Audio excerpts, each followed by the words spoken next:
Mengunjungi kota Sukabumi, Jawa Barat tidak lengkap jika tidak berburu mochi. Kali ini kami akan ajak Anda melihat proses pembuatan kudapan asal negeri Sakura ini dalam segmen Sehari Menjadi Produsen Mochi Sukabumi.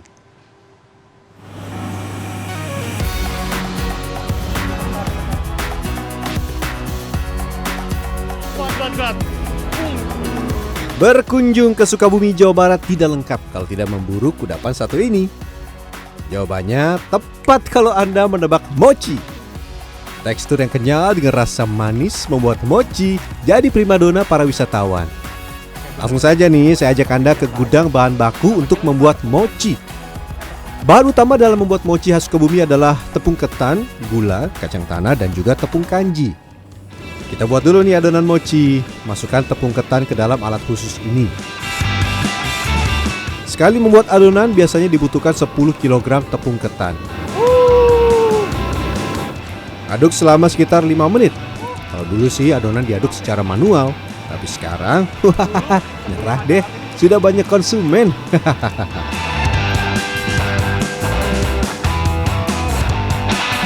Karena sudah tercampur dengan air, jadi memang adonannya agak berat kemudian untuk diangkat. Lihat, saya butuh usaha untuk mengangkatnya.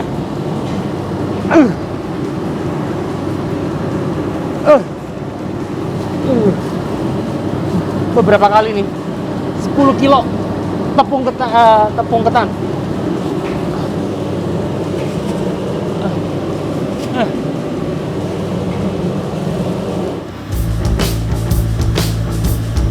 Lanjut perebusan adonan.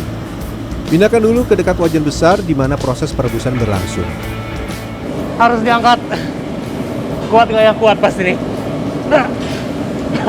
Percobaan kuat. Ini.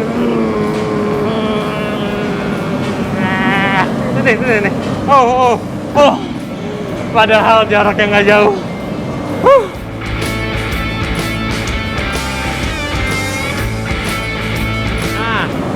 Setelah dibentuk seperti ini, kemudian nanti dipipihkan oleh si akang. Adonan yang sudah matang sempurna biasanya akan mengambang. Nah, proses berikutnya penyaringan.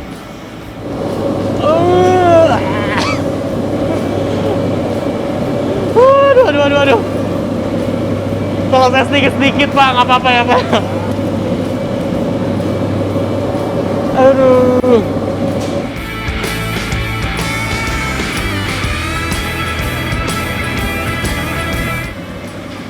Lumayan mati otot nih. Oke, adonan yang sudah matang akan masuk ke proses selanjutnya. Dorong. Salah.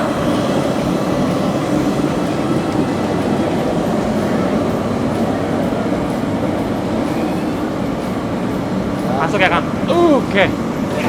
Sip. Ya. Masukin. Apanya Kang? Oh, oke.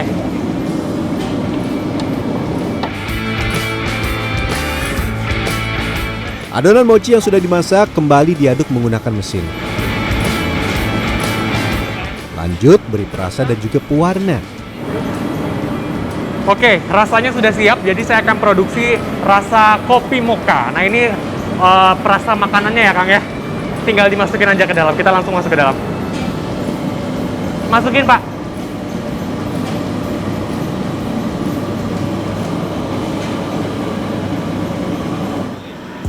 Aduk kembali selama 15 menit. Ini agar warna dan juga rasa tercampur merata. Sambil menunggu adonan, kita akan olah gula pasir. Masukkan ke dalam wajan berisi air seperti ini. Lanjut aduk dengan api yang sudah disesuaikan. Oke, setelah dimasukkan, kita harus tetap mengaduk-aduk seperti ini. Tujuannya apa? Agar kemudian tingkat kematangannya itu bisa sempurna. Untuk durasinya kurang lebih 15 menit. Jadi selama 15 menit ini, kita upayakan untuk terus diaduk seperti ini ya. Waduh, lumayan. Tidak terlalu berat, jadi tidak terlalu pegal, tapi memang yang bikin pegalnya adalah berdiri seperti ini. Lanjut dulu. Campurkan gula ke dalam adonan yang sudah diberi warna. Hati-hati ya, gulanya masih panas.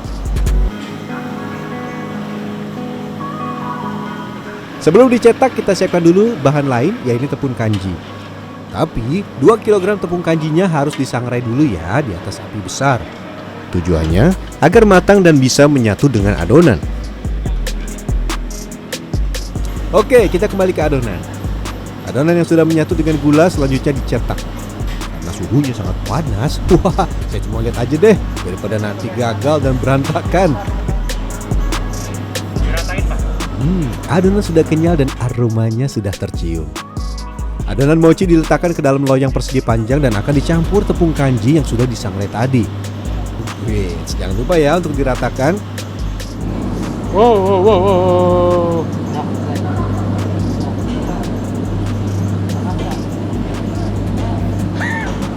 Pegangnya gini, Pak. Panas.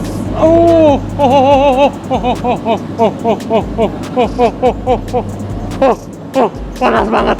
Waduh, panas. Jadi memang tadi ada campuran dari gula pasirnya yang kemudian selesai dimasak, disatukan. Jadi memang panas banget. Harus hati-hati. Udah dikasih tahu sih, cuman saya pengen coba. Simpan adonan dalam rak untuk didinginkan selama 2 jam. Adonan yang sudah dingin bisa lanjut dipotong. Tapi lumuri dulu dengan tepung kanji yang sudah diayak. Saya juga mau coba Potong memanjang ke bawah seperti ini. Usahakan ukurannya presisi dan sama. Lanjut ke ruangan sebelah untuk proses pembuatan mochi. Potong kecil-kecil adonan panjang mochi. Lanjut beri isian kacang tanah yang sudah diolah sebelumnya. Teori sih gampang, prakteknya susah bosku. Ini hasil saya nih, saya sudah diajarin beberapa kali sama bapaknya, ternyata gagal-gagal terus. Jadi memang susah gampang ya bikin mochi apa. Terlihat mudah tapi ketika dipraktekkan memang agak sulit susah, nih. Iya. Susah. Jadi memang ada teknik-teknik tertentu. Saya serahkan kembalilah tugas ini kepada Akang Tete yang sudah ahli. Waduh, saya masih diberi tugas lain. Masukkan mochi ke dalam besek. Kalau sudah masuk dengan aman, beri label sesuai dengan rasa mochinya. Lanjut ikat dengan tali seperti ini. Pembuatan mochi di tempat ini sudah ada sejak 1983. Awalnya isiannya hanya kacang tanah saja. Tapi kini berbagai varian rasa mulai diciptakan sebagai inovasi dari sang pemilik. Pak, dalam satu hari saya lihat masif sekali pembuatannya. Bisa berapa nih Pak jumlah pembuatan mochi Pak? Satu hari kurang lebihnya 2.500 box ya, 2.500 pieces gitu. Jadi di weekend, di Sabtu Minggu itu hampir 2 kali lipat. 2 kali lipat, berarti ya, bisa sampai 5.000 box lebih. Ya. Wow, keuntungannya bisa dibayangkan tuh berapa tuh cuannya ya. For your information, satu box mochi dijual dengan harga Rp45.000 sampai Rp50.000. Ayo, siapa yang lagi ngitung omsetnya? Pokoknya cuan banget deh. Oke, karena infonya di toko sudah semakin ramai, kita langsung siap-siap ke depan ya. Tapi sebelum melayani pelanggan, saya punya informasi menarik nih. Mochi ini sebenarnya kudapan asal negeri Jepang sejak abad ke-12. Mochi mulai muncul di Indonesia pada masa penjajahan Jepang. Tapi meski memiliki nama yang sama, bahan bakunya beda. Sama hanya cara pembuatannya saja. Itu berbeda sekali dengan di daerah asal, karena di daerah asal mereka menyajikannya mau isiannya kacang merah, menggunakan daun sakura, kemudian bahan bakunya juga bukan tepung ketan, tapi mereka pakai jenis pati warabi dari jenis pakis, kemudian juga macam-macamnya. Jadi memang bahan bakunya berbeda, cuma method of cookingnya yang sama. Jadi mochi Indonesia itu mengadopsi method of cookingnya, cara membuatnya, adonannya, tapi isian kemudian si tepungnya sendiri juga berbeda karena menyesuaikan dengan bahan baku lokal yang ada di Indonesia gitu.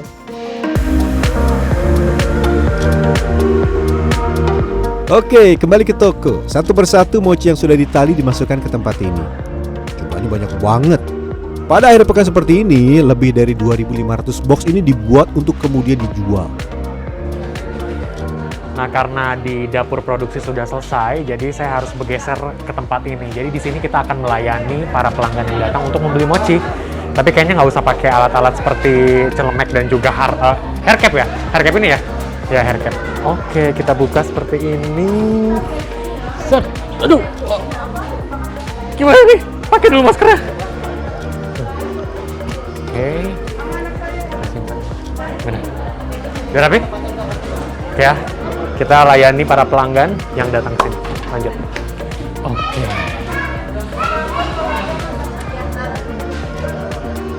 Waduh, rame banget. Kebetulan juga nih sekarang akhir pekan, jadi banyak wisatawan yang berburu mochi. Oh gitu. Tapi ada juga nih yang jadi jasa titip sampai belinya via online.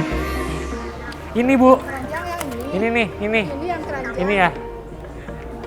Rasanya kacang campur, iya. Rasanya campur Pak ini. Jadi rata-rata yang datang ke sini adalah mereka yang nitip. Jadi kayak ibu ini nih, telepon keluarga dulu kira-kira mau pesan yang mana. Menarik. Jadi saya tadi menawarkannya via virtual juga. Nggak apa-apa Bu, nggak apa-apa. Berapa banyak jadinya Bu? 5 aja. Yang kayak gini? 5 begini? Oke. Semakin siang jumlah pengunjung semakin ramai. Sampai saya tidak bisa duduk karena sibuk melayani para pelanggan. Mau beli mochi untuk keluarga di rumah pun tidak sempat.